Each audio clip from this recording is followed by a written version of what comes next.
Oh, here they come. Hey, hey, everybody. Happy Wednesday. We're gonna let a few people jump on here before we get started. Got a great presentation today. So excited. Oh, hi, Karen Kramer. So happy to see you. Right on. Hope everybody's having a great week. Spring is springing out here in the South, so I know it's coming your direction soon. Hopefully Colorado can take a little break from some snow, get a little sunshine, make it through spring. All right, so we've got a good amount of people on. We're going to get started. We got a great presentation. First of all, thank you all for attending the 2024 professional webinar series. We are so excited that you are here and super happy to be back. We were out in February, so happy to be back here in March. And for everybody who's new, welcome. My name is Christy Weeks, and I am the Brand and Digital Media Manager for Harmony Foundation. So we'll give you a little bit of information as we go on for any of our new people. Today's presentation, again, I'm super excited about. Should I stay or should I go? Working with ambivalence and addiction treatment using motivational interviewing. And so excited to welcome Diane Asher. She is one of our lead counselors, and I have been waiting patiently for her to be able to have time to join us. So I think you guys will really enjoy this one. Hi, everybody. I'm seeing everybody pop on. A little bit about Harmony as we go through. For those of you who are new, we are located on 43 acres just outside of Estes Park in front of the Rocky Mountain National Park. We have been treating addiction for over 54 years, and we are absolutely abstinent based.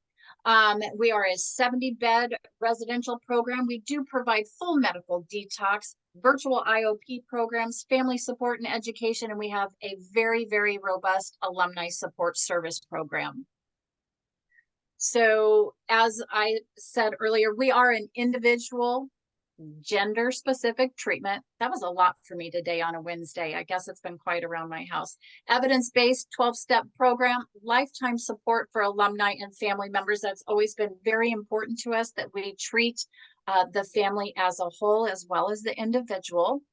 And if you actually have any questions or need more information about Harmony, visit our website, harmonyfoundationinc.com, or you can give us a call at 586-4491, area code 970. Our staff would be absolutely happy to answer any of your questions. So a couple of things you need to know. This webinar is being recorded, and it will be accessible on our website by end of day on Friday. You can also access any of our previous webinars from the past 6 years. So we offer a CEU for this. You must be involved for 45 minutes. We do use software to track your time. So anything under 45 minutes, if you happen to jump off, just shoot me an email and I'll be happy to give you a certificate of attendance.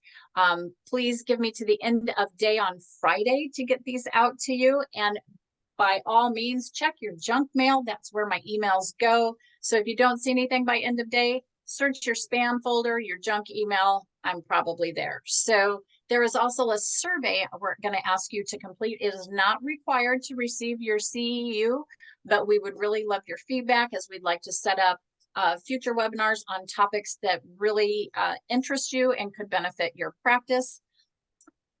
So keep an eye out for those. If you don't see it by the end of the webinar, it will be in your email for your certificate. So as I said earlier, our presenter today is Diane Asher. She's got a fabulous bio. I'll let you kind of take a look at that. She's been with us. How long have you been with us now, Diane? Oh, almost a year and a half. Year and a half. So grateful to have her. So as we are, I know she has a lot of information to present to you, or I'm going to turn it over to her. Please know that we can answer questions along the way. So if you have any, enter them in the chat box. I'll be keeping an eye on them and make sure she gets a moment to answer them. So with all of that being said, I'm going to turn it over to you, Diane.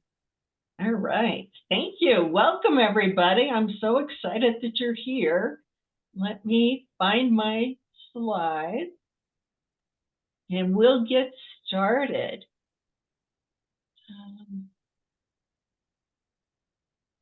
Okay.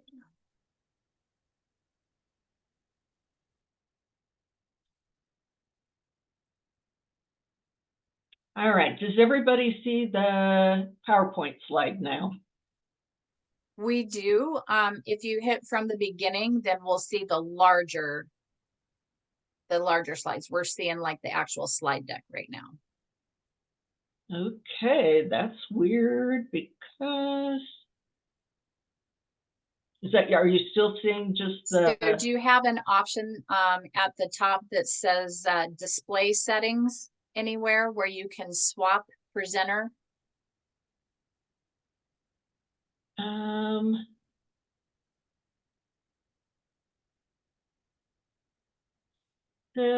Let me get out and try again then. Hold on just a minute, everyone. It's no worries. It's no worries. Are you working on two screens? I am. Okay, so share the other screen. So when you go to hit share screen, there should be another screen to share. All right, do you see my screen deck now? Nope. And I don't see oh, here it is. Here we go. Technology's fun. We love technology. All right, let's try this one more time. Do you see the slideshow now? Nope. We see the same slide deck. Sorry, everyone. It's My intention was not to, wonder if I can switch screens.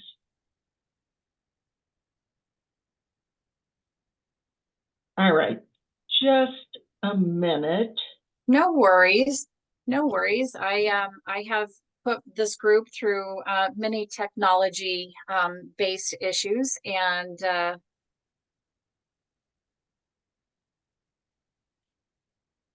I have technical assistance coming now. perfect. But it's showing the wrong screen. That's okay. So usually it'll give you an option as to, thanks, Sarah. We appreciate flexibility. I can tell you that I have, like I said, there you go. I have put this group through some technology trials. So they are not unaccustomed to this. And you're off.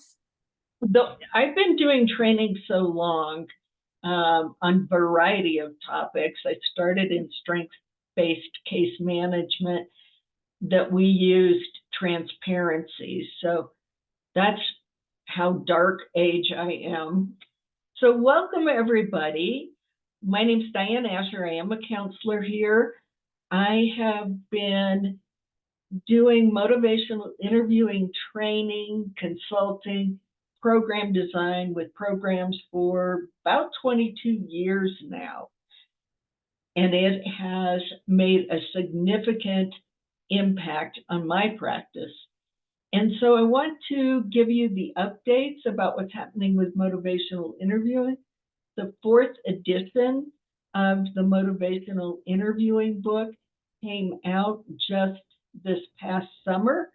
So there are things that I'll talk about throughout the presentation today. And I wanted to start by sharing kind of my story. How did I get here? So ever since I was a kid, I wanted to help people. Probably something pathological in there, but we're not here for that. But I wanted to help people.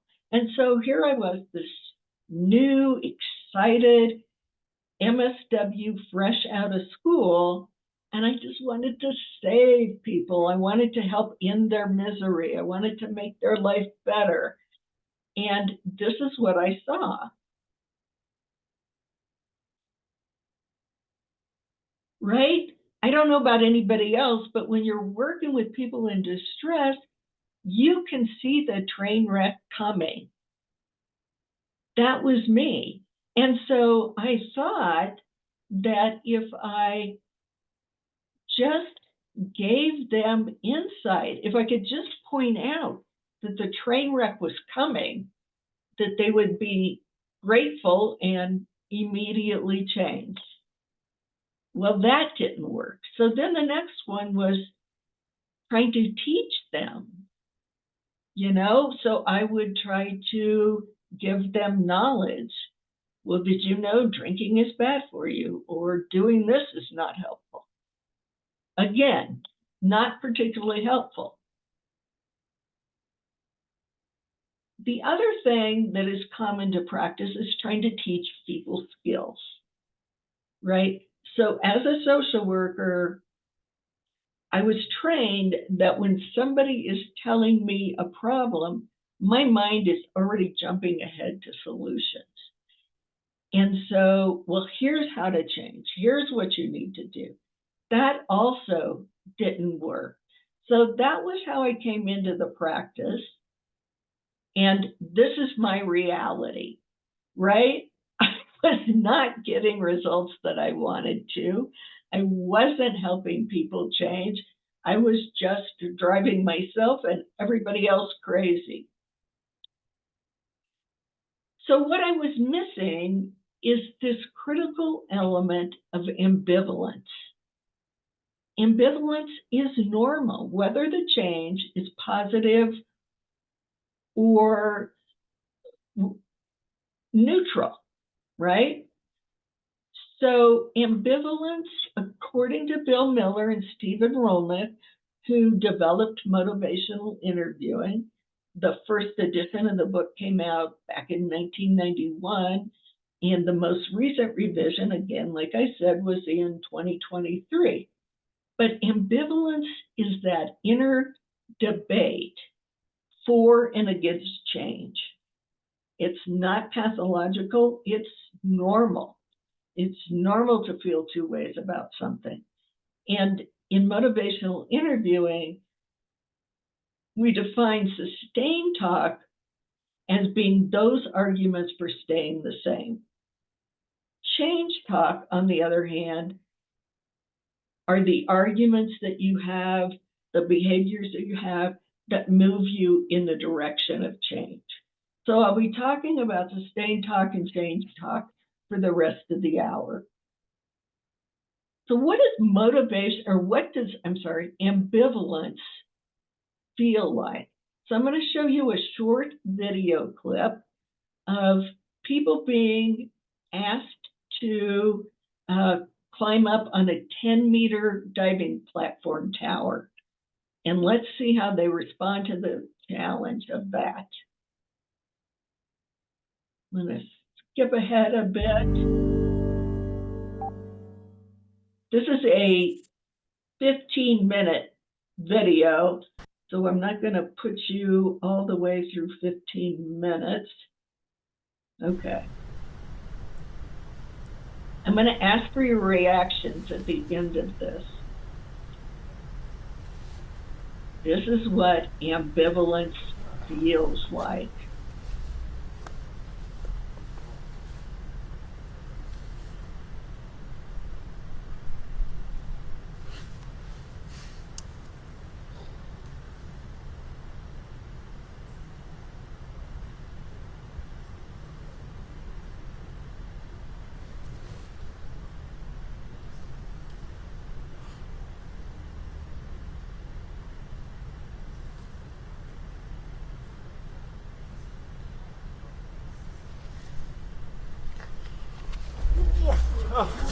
Hi, good.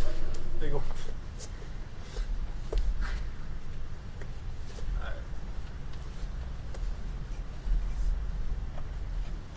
Det här var ju som man inte skulle göra, man ska bara bestämma. Okay, this is a video that was made by two Swedish filmmakers looking at ambivalence. So from here, What did you take away from that?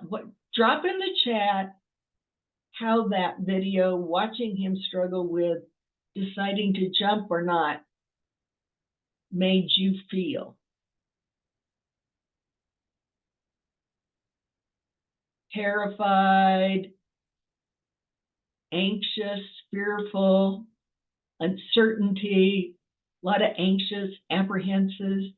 Anybody have a desire just to tell him to just do it? Right? So I'd encourage you to go ahead and watch that whole video. It's on YouTube. It's called 10-Meter Challenge. And 2 Swedish filmmakers set up a study where they had people climb a 10-meter diving platform and decide if they were going to jump.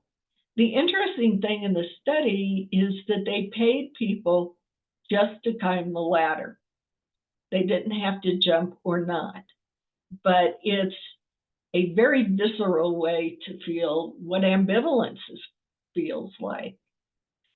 So there's a saying in recovery that I have found very helpful.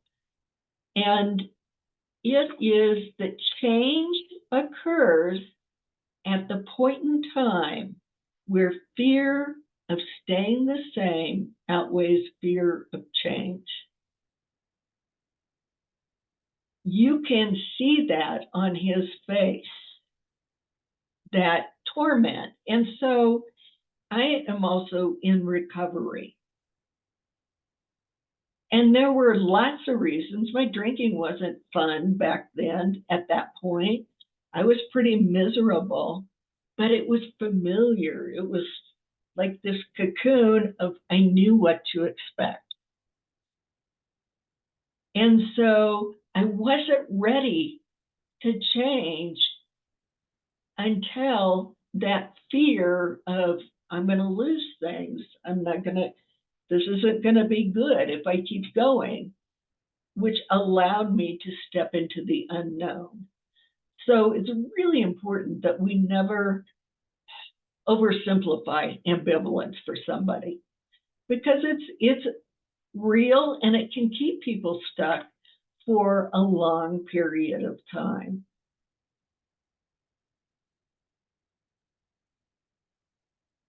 So originally, motivational interviewing was designed to work with people who, if according to that stages of change or trans-theoretical model of change, it was designed to help people in the contemplation phase.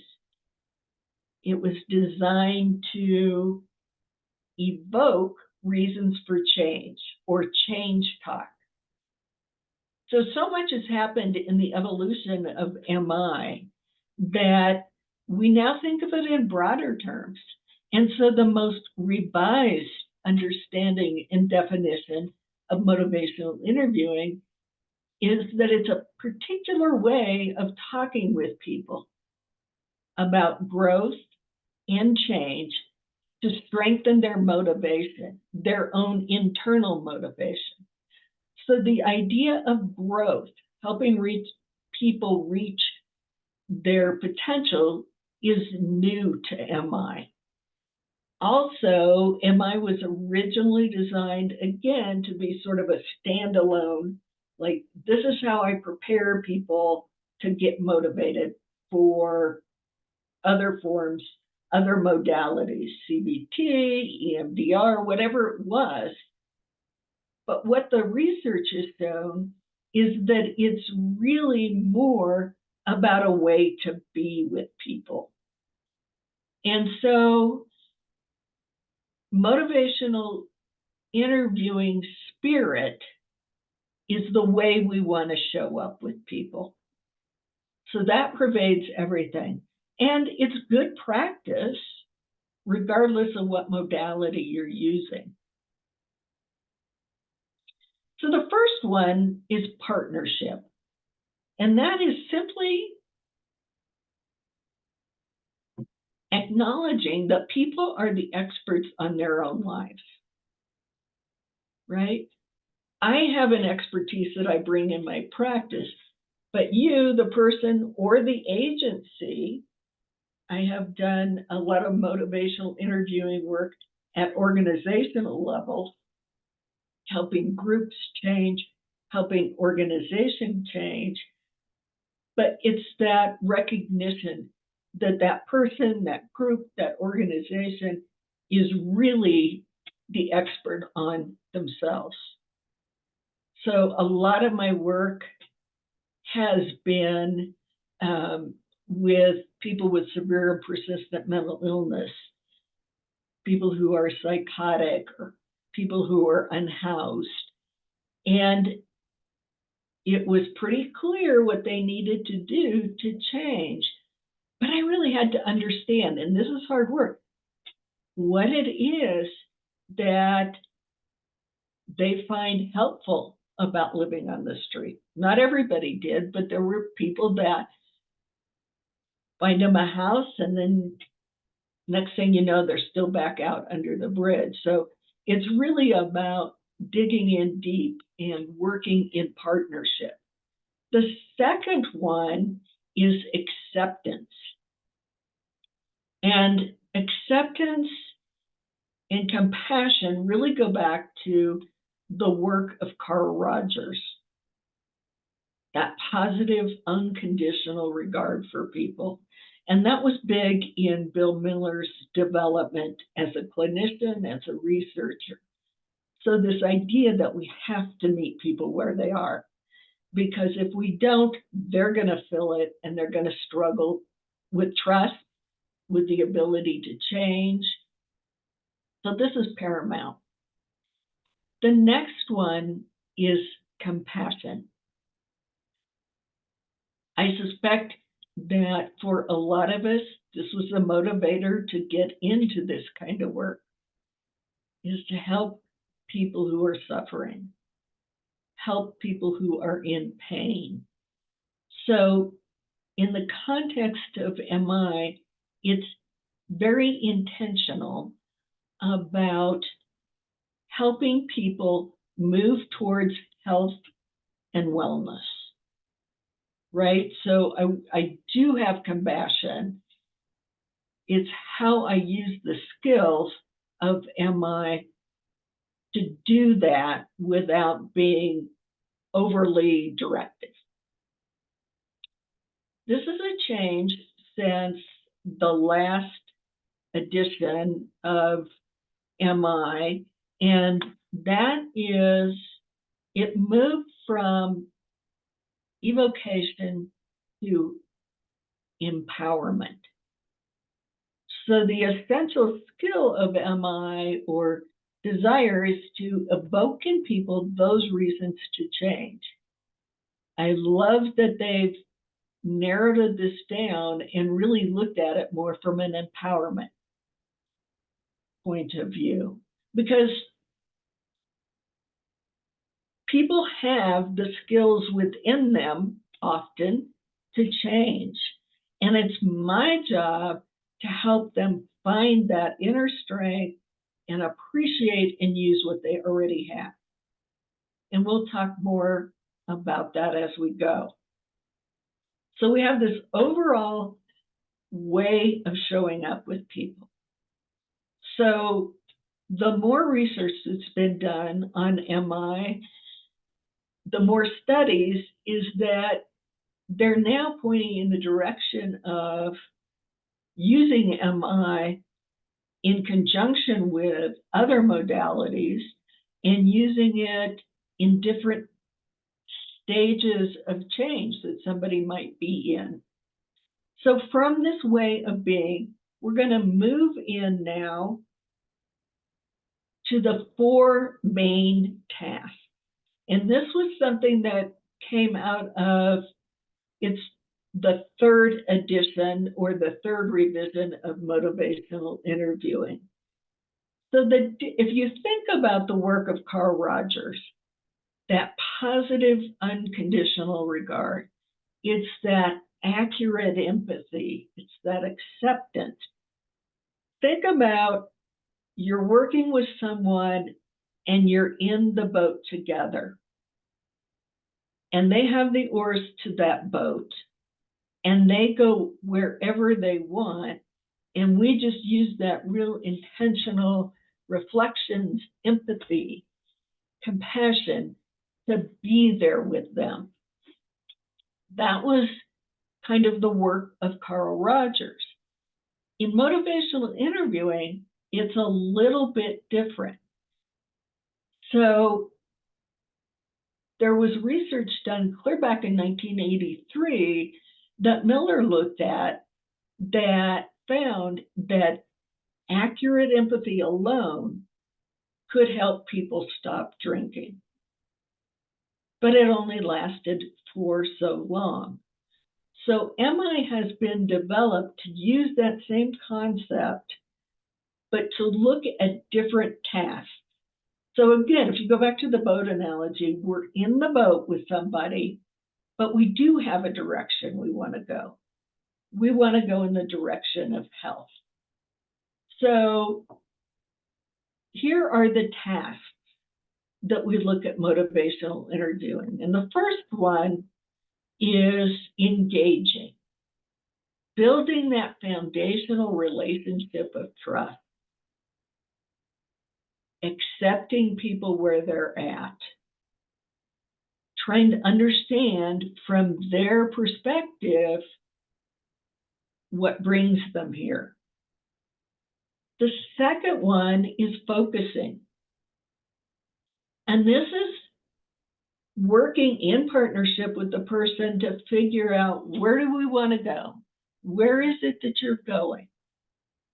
On the surface, people come to drug and alcohol treatment, obviously, to get help with quitting drugs and alcohol. But I rarely find somebody who ever says and is passionate about, I want to be the best recovered person in addiction ever, right? That doesn't happen. Put in the chat what you think people are passionate about in their lives. What are those things that might motivate somebody to get sober and clean? Yeah, family, work, children, relationships, career, health, happiness, values, exactly. So I have to understand, what is that driver? It's not just to stop drinking most of the time or drugging. It's to be the person that I really envision myself being. And that's different for everybody. So it's finding that focus. The next one, and this is where I made mistakes early in my practice, was I missed the evoking stage. So I went from engaging, assuming a goal, right down to planning. So motivational interviewing and our work with people when they're ambivalent is really about why. Why should I change? What's the best thing that could happen to me if I made this change? What's the worst thing that could happen if I don't change? And then once we get sufficient change talk and sufficient resolution to change, then we move into the planning phase. And what I will tell you is that people can still and do make behavior changes even when there's a little bit of ambivalence left. So I've been sober for over 30 years, so I've missed a lot of drinking trends. So the whole mojito thing, or the hard seltzers, there'll be a commercial for that. And for an instant, I'm like, that sounds good. It doesn't mean that I go back and drink, but there's a tiny bit of ambivalence there. right? But I've resolved it sufficiently that I don't go back to drinking. Please, if you have questions, let me know. I'm just going to keep going ahead and stop me if you have any questions. So here are some common traps that we as helpers fall into. I try to do that less than I did in the beginning, but I can still get caught in these traps. And the first one is the persuasion trap. Again, it's going back to that train wreck analogy. You know, I know that if you stop drinking or drugging and you do an aftercare plan, your life's going to get better. When I find myself trying to convince someone of that, then I'm often moving out of being really present for the person, right? It becomes my goal and not theirs. The next one is the expert trap. And I'm sure you've had people say, well, I don't know, you're the expert, tell me what to do, right? So there's a presumption that because I have a skill set, a knowledge, that I have the authority to tell someone what to do. So here's an example. How many of you have ever been to the doctor or a doctor where they tell you what you need to do to improve your health? And in your mind, you're saying, what? Yeah, that's not going to happen. Or no way, I don't want to do that. Or yes, but. Has anybody had that experience? Right? So when that happened to me, it was a change, A, I already knew I needed to make. B, the person helping me, the doctor, didn't really understand me or where I was coming from, and it was a generic prescription, and it didn't take into consideration what any of my motivations were. But you'll have clients who come to you and say, please just tell me what to do. In motivational interviewing, there's a precise way that we do it. The next trap is the time trap. So I'm running out of time. I only have a limited number of sessions with you. So I've got to get on it. We've got to move ahead. We've got to move ahead. That can become a trap. If I start moving ahead of my client and start pulling them, then I'm missing the boat. This one is called the wandering trap. So I did a project with a group of phone nurses. This was through an insurance company. These were follow-up phone calls that nurses had with a group of patients who had diabetes. And so they wanted to learn motivational interviewing to help keep their patients on track. And so they would do a phone call, they'd record it, I'd listen to it, I would give them specific feedback. And a lot of times what happened is they would have very nice phone calls with patients, and they were very clearly interested in what the patient wanted. But it was wherever the client went. So the client would start talking about the grandkids, and they would just follow along, not bringing them back to how does staying on track with your diabetes help you be the kind of grandparent you want to be, right? So they were just kind of wandering wherever the patient went. And so you lose your effectiveness there. And then the big trap, which used to be referred to as the righting reflex, but it's now called the fixing reflex. And man, this is what I was born to do. When something doesn't look right, I want to jump in and fix it. Right? So think back to those times when you've either had a conversation with someone or you've been the person offering help, when you just want to be heard and they're offering you all these suggestions.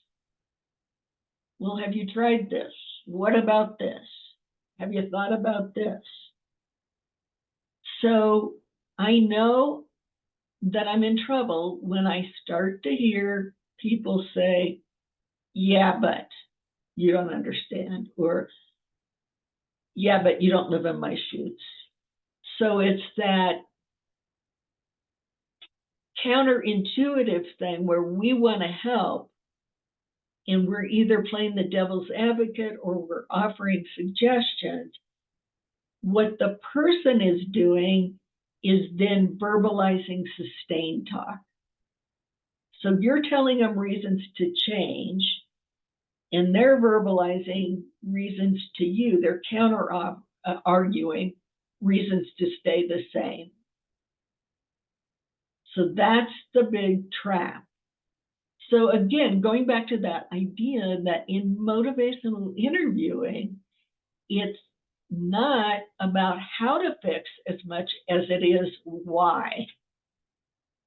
So, Christy, So real quick, Diane, we got a quick question. Delia would like to, if you could explain the wandering trap again, please. Certainly. The wandering trap is just getting stuck going down rabbit holes with somebody. So you lose your focus. So that you're focused on what the goal is or what the change area is, but then they sidetrack you. So I hope that makes sense. So you lose your focus and you're back to kind of just floundering, getting off track, talking about something that's not particularly related to the work at hand. So with these nurses, their goal was to keep patients focused on taking care of their diabetes. When they would get stuck in the wandering trap, it was like two friends just having a conversation. So there wasn't any focus, and there wasn't any focus on the change topic.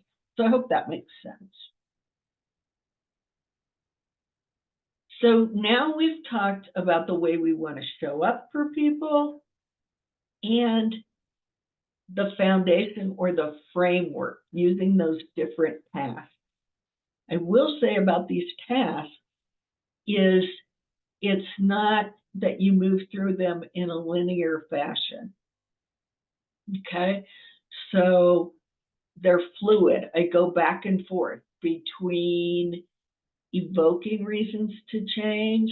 Maybe I've moved too fast, and so I have to go back to re-engaging. Sorry, I was muted. There's another question, and John would like for you to explain the difference between ambivalence and ambiguity.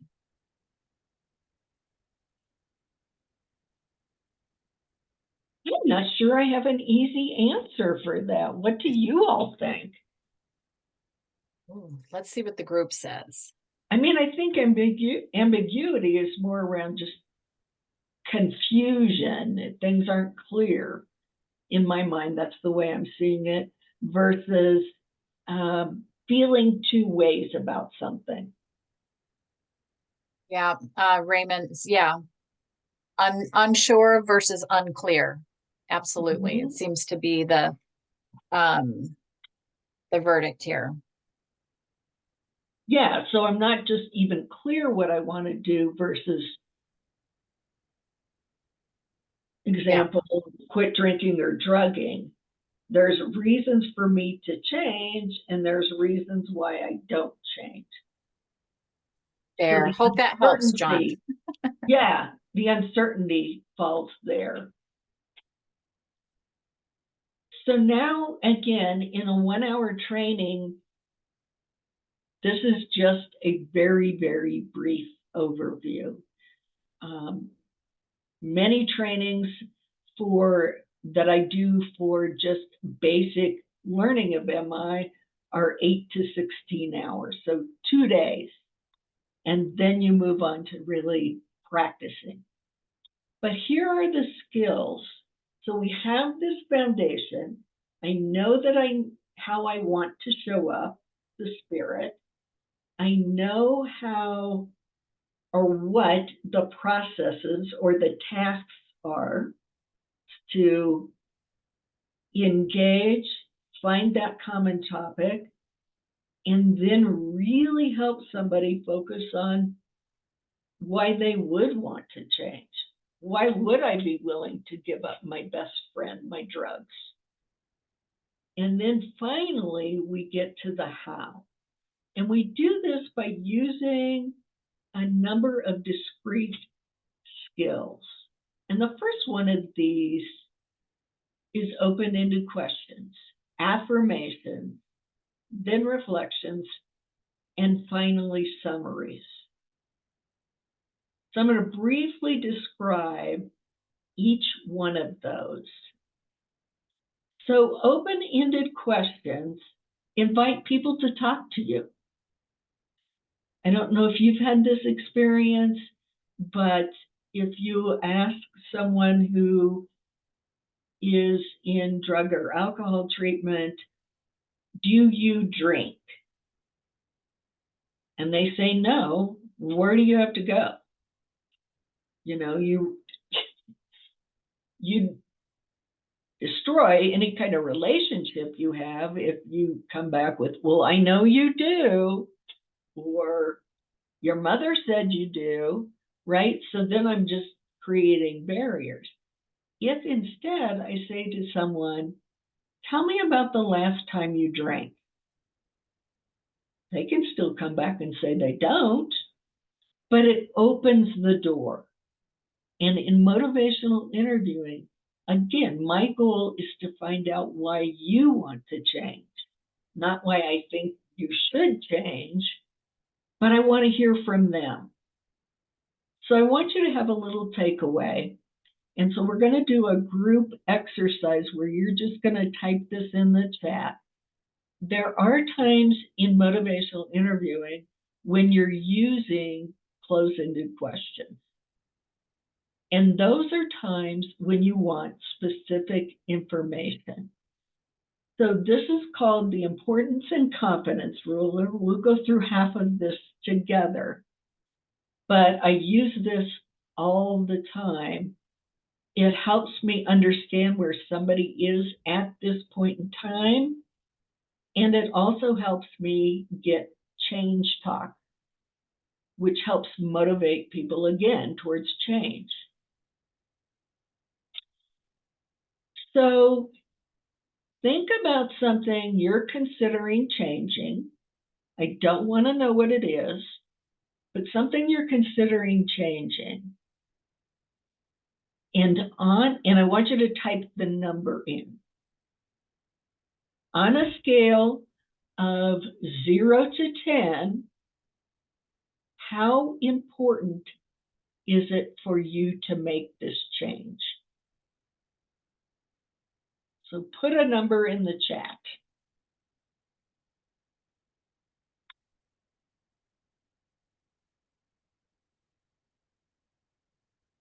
Okay. So lots of numbers coming in. So why is it a 5 and not a 3? Or why is it a 9 and not a 7?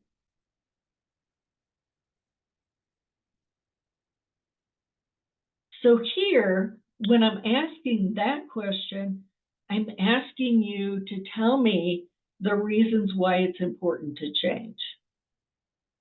That's change talk, right? If I ask it the other way, why are you a 7 and not a 9? The person's going to tell me why they don't need to change. So the first two questions here are present tense. The third question then helps people think in the future. What would it take to go from a 7 to a 9? So again, I'm asking them to envision, if they don't make the change, what might be some problems? Well, if my wife kicks me out of the house, if the doctor says my liver's shot. So that again is getting change talk, helping them think about the future. I use this over and over.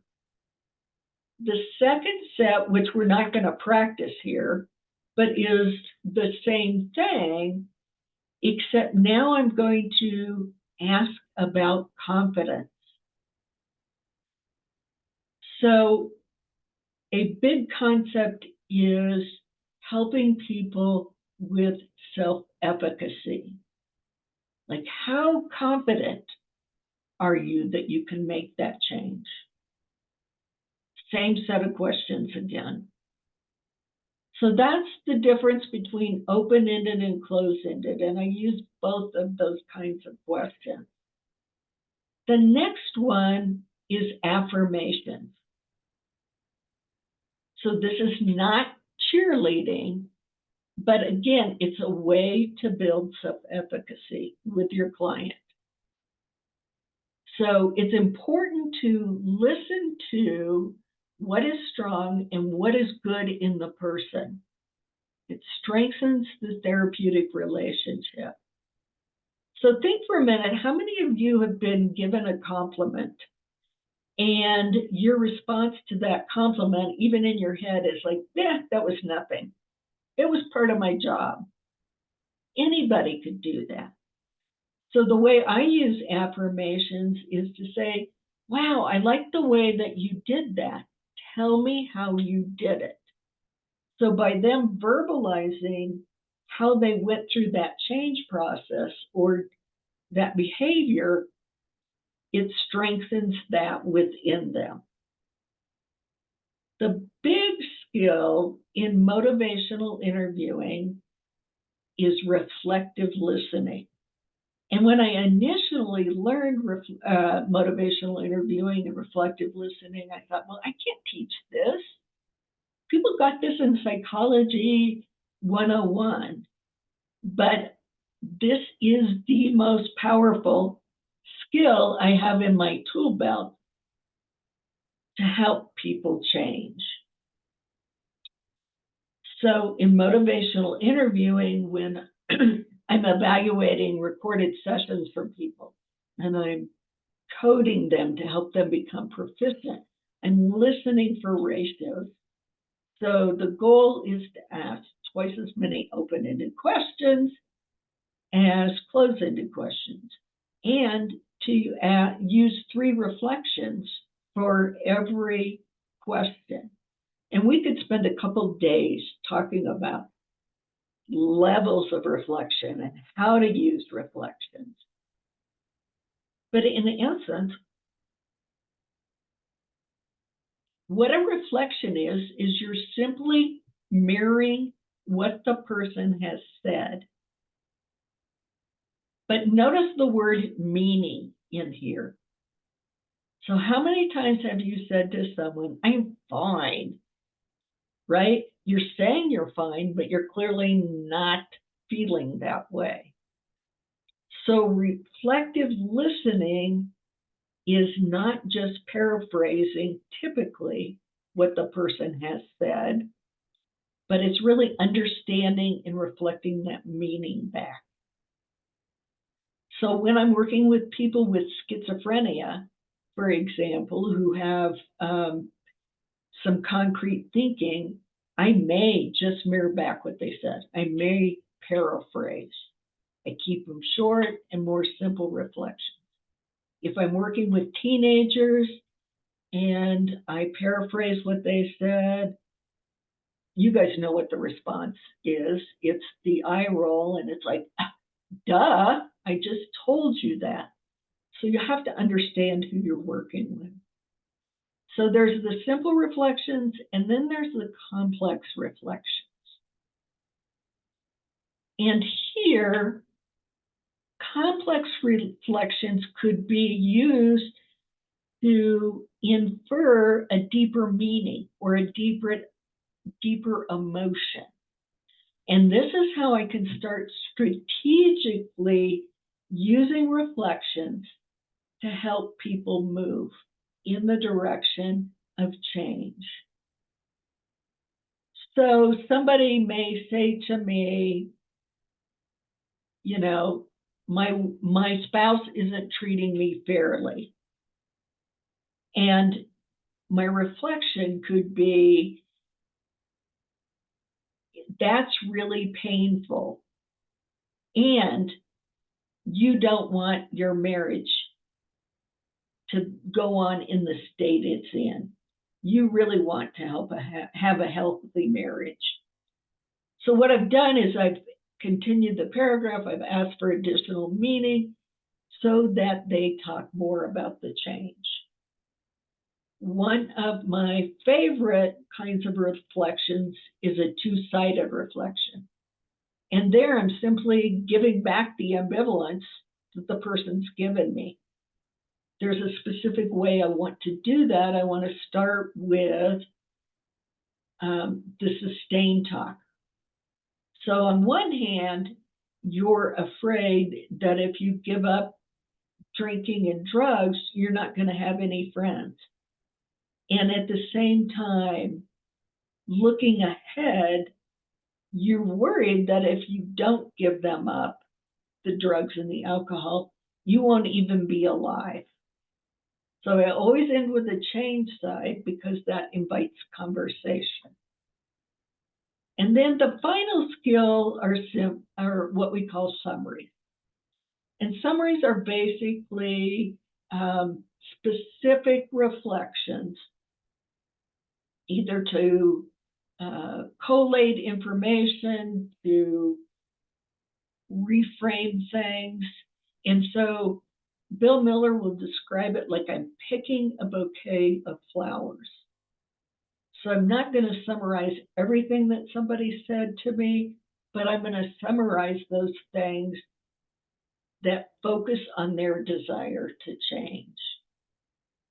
So that is a super fast description of the spirit, the MI task, and the skills.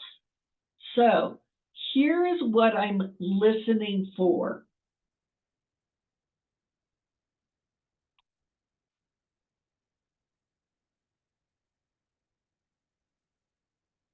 This is what we call in motivational interviewing, darn cat. So I'm listening and I want people to tell me more about their desire to change or their ability, reasons or need. Well, you know, if I don't make this change, I'm just going to end up in treatment again. That's a reason to change. So I want more of that. I want to evoke more change talk. Then we move into the next phase, which is commitment talk.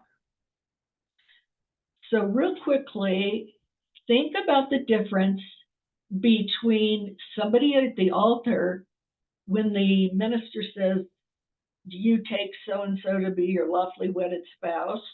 You don't hear people say, well, I could, or I'd like to, or, you know, my father will kill me if I don't.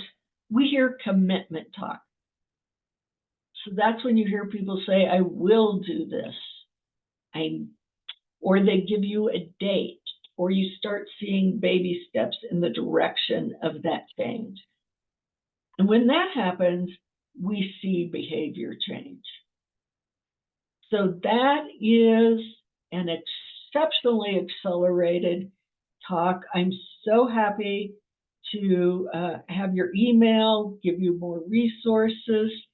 I always end with this, and I've been doing this for a couple decades now, by something that was written in a tip series over 20 years ago, because it really encompasses the essence. And it's that in motivational interviewing, it's not my task to give a person choice. It's not mine to give. I don't allow somebody choose, because the power and that choice is already within them. My task is to help people make choices that are in their best interest. So I know that I went really fast. I hope this is helpful. And I wanted to leave a couple minutes for questions.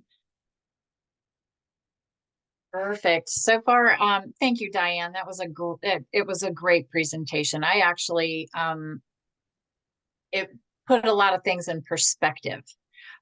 So I'm grateful for that. A lot of thank yous, a lot of great presentations. I haven't seen any questions yet, but I did put in the chat box, everybody, that there will be an email coming to you by end of day of Friday. The webinar will be available again to you on our website.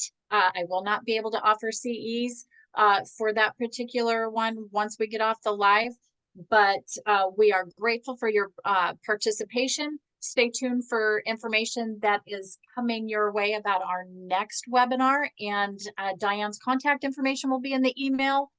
And I think that covers it. I'm waiting to see if there's, oh, Megan says it went too fast. She wants more information. So I'm grateful for all of your wisdom. And so I'm waiting to see if anybody got any questions, but I don't think so. Diane, thank you very much for all of your time. We appreciate it. And I will be sending out new information. If there's no questions, we'll be sending out webinar stuff soon. Stay tuned. Always happy to see everybody. Take care. Enjoy your month. And Christy, I'm happy to come back and do another one and talk about MI in smaller chunks. So if that is interest to you guys, put that in the chat as well. That is a big yes. That is a resounding yes. Definitely yes, please. So you are now signed up. We could make a series of these that would help break this down. Well, let's do that. Let's do that. We'll be getting some. You just made everybody very happy. My chat box is going nuts. So signed up. We're done.